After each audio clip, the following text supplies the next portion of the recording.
Thank you very much to both of you. Thank you as well to Senator Britt.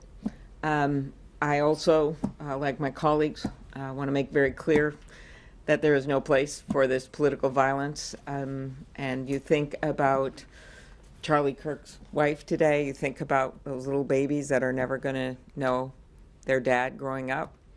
And I can't help but think about what's happened in Minnesota this summer. Same thing, right? A madman killing our former Speaker of the House and her husband, gunning them down in their house,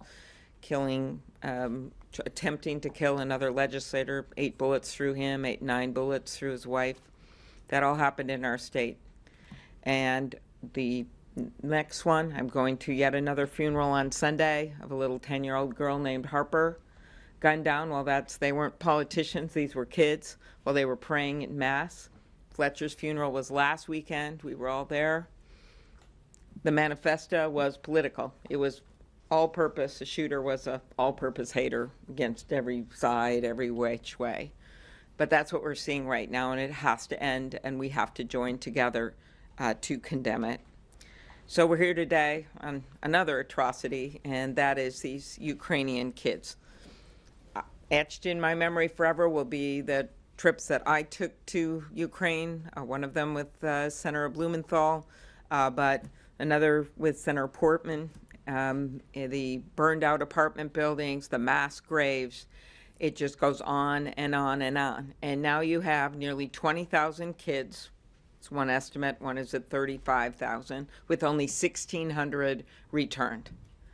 And if you want to know what terrorism about, it's kidnapping kids. And one of the things that we have made very clear is that these kids must be returned before there's any negotiation on the war, only because you can't start having incentives for combatants in war to capture and kidnap kids. These kids, Lindsay mentioned the ones that were being trained to be part of military in Russia.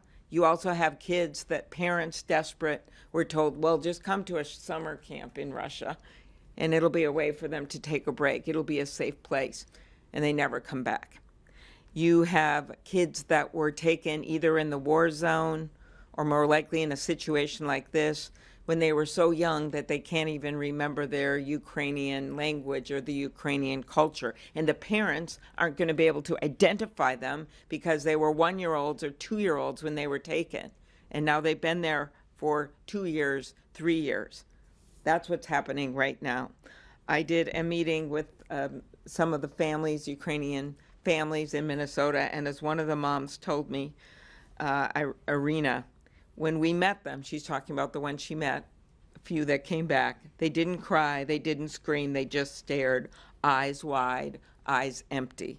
So that is why I support this bill, but it is also why Senator Grassley and I came together on our resolution. But there's another bill that's very complementary to this right now that we're working, and I believe will get included in the defense bill, and that is to make sure that we keep tracking, that we assist the Ukrainians in tracking these kids. And we appreciate the First Lady's involvement in writing a letter to Vladimir Putin directly about these kids.